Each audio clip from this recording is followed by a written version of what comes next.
prácticamente en todo este costado, a ver si lo podemos. En toda esta área, porque hay un auditorio, es el auditorio, digamos, principal del instituto, lo que hace que entonces esta estructura tenga una irregularidades fuertes. Primero, hay bastantes claros que no tienen diafragma rígido porque está abierto precisamente toda esta zona. Hay columnas que tienen doble altura en la entrada principal del edificio, también es otro problema de irregularidad. En fin, esto hace que uno de los que tiene problemas fuertes de torsión, se detectó desde el principio que el edificio tenía problemas por torsión, y esos muros que estaban desligados, precisamente lo que nos comentaba el ingeniero, vimos que era mejor tomarlos en cuenta y hacerlos participar en la estructura directamente, y por eso se creó al principio un modelo en donde no se tenían estos muros participando en los marcos. Digamos que se hizo una estructura, se hizo un modelo con las condiciones originales de la estructura que correspondían tanto a los planos como en la realidad. Se descubrió estas partes de los celotex y se vio que estos elementos estaban aislados, pero en un análisis posteriores vimos que lo que tendríamos que hacer precisamente es que le ayudó, que precisamente las deformaciones que sufrió el edificio, los muros empezaron a agrietarse y que de alguna forma estos le ayudaron a la estructura. Entonces lo que queremos hacer precisamente ahora es quitar ese celotex que está alrededor de los muros y ahora hacerlos participar de alguna forma con los marcos. Y este modelo representa esta opción que queremos hacer. Esta va a ser nuestra, digamos, opción de reforzamiento, es precisamente crear estos muros diafragma en nuestro modelo. Ahora, es importante tomar en cuenta que el muro diafragma a su vez causa un cortante que, en el caso, por ejemplo, de este edificio que ya está construido, se tuvo que revisar que esta zona de la columna, de un cuarto de H, es capaz de resistir el momento resistente el cortante resistente de este muro, dividido entre dos, esta zona es capaz de resistir este cortante resistente. El cortante resistente del muro se divide entre dos y se revisa que los estribos de esta zona de las columnas sean capaces de recibir este cortante. Esa es de alguna forma la forma en como en el manual, en el reglamento, nos pide hacer esa revisión adicional en nuestras columnas.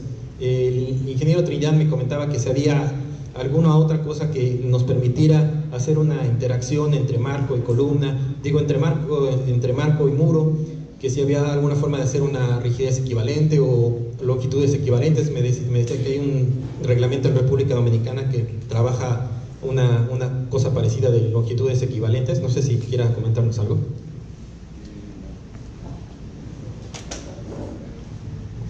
Gracias. Lo que yo le comentaba es que he visto en la literatura y en los tutoriales que en República Dominicana las normas de construcción manejan un ancho equivalente para los muros. Es decir, que cuando se va a hacer una modelación, lo que ellos hacen es que para una altura, supongamos de 3 metros, con un bloque de 15 centímetros de mampostería hueca, ya están manejando 11 o 10.50 centímetros. Eso es lo que a ellos les permite que tengan unos resultados más cercanos a lo que es pues los resultados más cercanos a lo que se pudiera dar, ¿no? Respecto. Gracias. Y la pregunta era ¿por qué no lo manejamos aquí?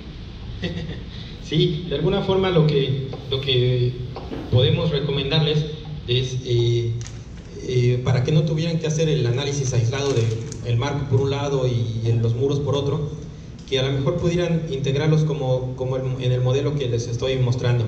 Mediante elementos finitos, ahí tenemos la parte de la columna correspondiente, integramos un elemento shell ahorita a ver si podemos hacer un ejemplo sencillo. Un elemento shell a un marco y dividimos el elemento del panel, digamos, déjenme mostrarles.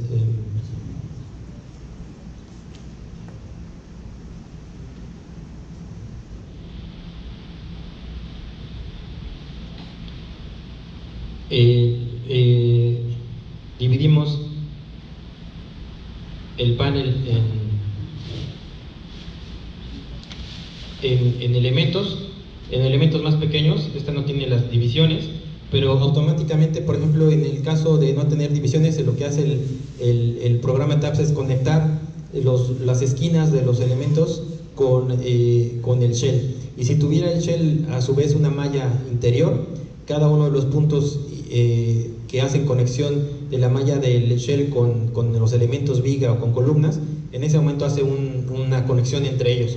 Y es la manera como ustedes podrían a lo mejor integrar de una forma más sencilla los muros y columnas en un modelo.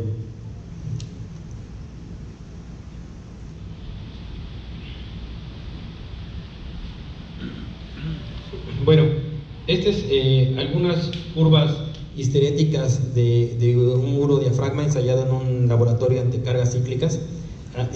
Tenemos, digamos, una carga lateral que va en un sentido y en el otro, y que permite crear este tipo de curvas, en donde aquí estamos midiendo la fuerza cortante con las distorsiones.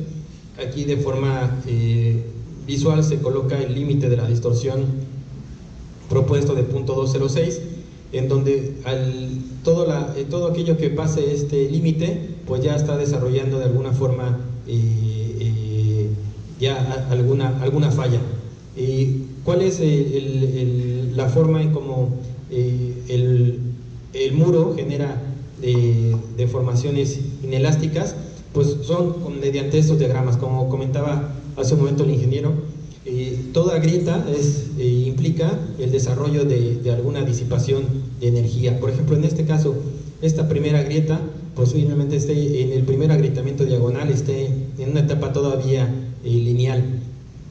Pero cuando ya tenemos, ya se está formando la primera grietas a través de la diagonal del muro, ya estamos hablando que todavía hay una degradación de rigidez, pero todavía tenemos resistencia, una resistencia mayor. Cuando se llega a formar prácticamente toda la grieta, se puede visiblemente, ya tenemos una degradación de rigidez y de resistencia. Aquí podemos ver que ya baja tanto la rigidez como la resistencia, y prácticamente un paso después estaría ya la falla del muro, provocando algún ya desprendimiento mayor en alguno de algunos puntos del muro. Ahora vamos a hablar de los muros no estructurales. Los muros no estructurales se construyen entre vigas y muros de un marco estructural y no proporcionan rigidez y resistencia ante cargas laterales. Intencionalmente están separados del marco, así como pueden ser muros divisorios, pretiles, bardas, de los cuales no depende la seguridad de la estructura. Deben de diseñarse y construirse de modo de garantizar que no entren en contacto con el marco para las máximas distorsiones de entrepiso calculadas. El espesor de la mampostería no será menor a 10 centímetros y se revisará que resista las fuerzas laterales en el sentido perpendicular a su plano, lo que me comentaba hace un momento el ingeniero sobre el desplazamiento lateral de esos muros. Se deberá diseñar, esto digamos también es nuevo en el reglamento, se propone que se debe diseñar de modo que la largura lateral entre el muro no estructural y un elemento estructural columna-muro no sea menor que el desplazamiento lateral inelástico del entrepiso, más 10 milímetros, y la largura vertical no será menor que la flecha de lo que comentaba hace un momento, que también tomar en cuenta que se puede flechar esa trave y que a largo plazo debe de tener, digamos, esa flecha más 5 milímetros, esa largura debe tener ese muro para no tener problemas de agrietamiento que no deseamos. Lo mejor se sugiere es que esos muros estén fuera del plano del marco. Por ejemplo, aquí hay unos diagramas que sugieren que los muros estén fuera del diagrama, del plano del marco, y que de alguna forma se metan algunos soportes laterales. Aquí colocan algunas especies de anclas.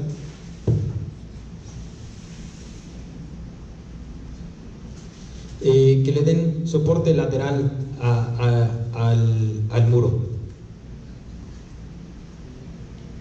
Esta es una imagen que uno de mis compañeros, Gualberto, que más adelante estará aquí con ustedes, tomó en pasado el sismo en una comunidad que se llama Xochitepec, cerca de Cuernavaca, en donde, bueno, pues el muro no estructural se vino abajo por no tener esas restricciones en la parte de arriba, ¿no?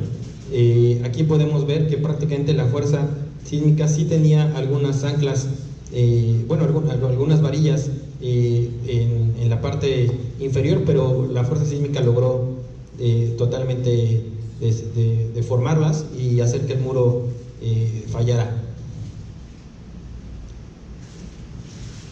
Bueno, vamos a hablar ahora sobre mampostería confinada. La mampostería confinada hay de tres tipos. La primera es la confinada con castillos y dalas, aquella que también tiene refuerzos horizontales, y la reforzada interiormente. Me comentaba el doctor Mario que la más utilizada aquí es la reforzada interiormente aquí en Tijuana. ¿Sí, Mota? Sí, que pocas veces se utilizan dalas y castillos. Allá en la zona centro, más bien es mucho más común dalas y castillos, generalmente en todas las construcciones, y las reforzadas interiormente.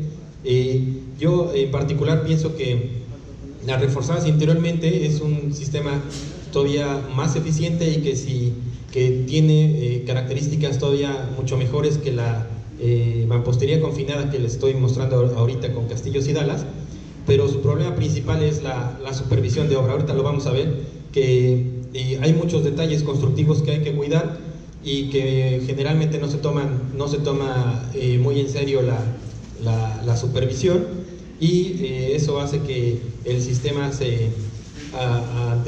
ante los ojos de la gente no sea muy bueno, pero en realidad es un muy buen sistema. Si estuviera construido de forma adecuada, sería inclusive un mejor sistema que el confinamiento común. Las gráficas de los confinamientos, de las distancias entre castillos, no han cambiado, esas siguen siendo las mismas. Tal vez aquí lo que cambió un poco fue que se especificó aquí que hay un espesor ya mínimo para estructuras tipo 2 de 12 milímetros y para estructuras tipo 1 de 10, cambió también esta relación H entre 3. Anteriormente me parece era 20, ahora es 25, y la separación entre castillos, todo esto sigue siendo la misma.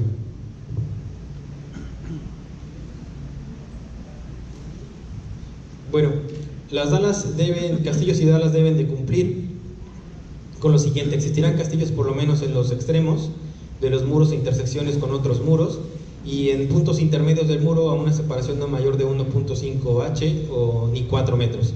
Existirá una dala en todo el extremo horizontal del muro. Además existirán dalas en el interior del muro a una separación no mayor de 3 metros y en la parte superior de pretiles o parapetos cuya altura sea superior a los 50 centímetros. Los castillos y dalas tendrán una dimensión mínima, el espesor de la mampostería del muro igual a T, la que hablamos hace un momento.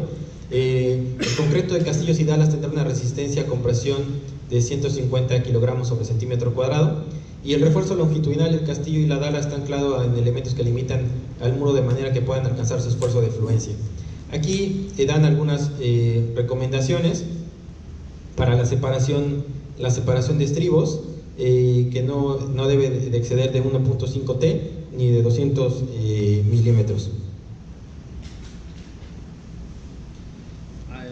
También existen algunos diagramas, dibujos que nos permiten detallar algunas zonas de separación de estribos, el adecuado posicionamiento de de los estribos en Dallas. En las aberturas, aquí sí hay un cambio, se hace un poquito más estricto.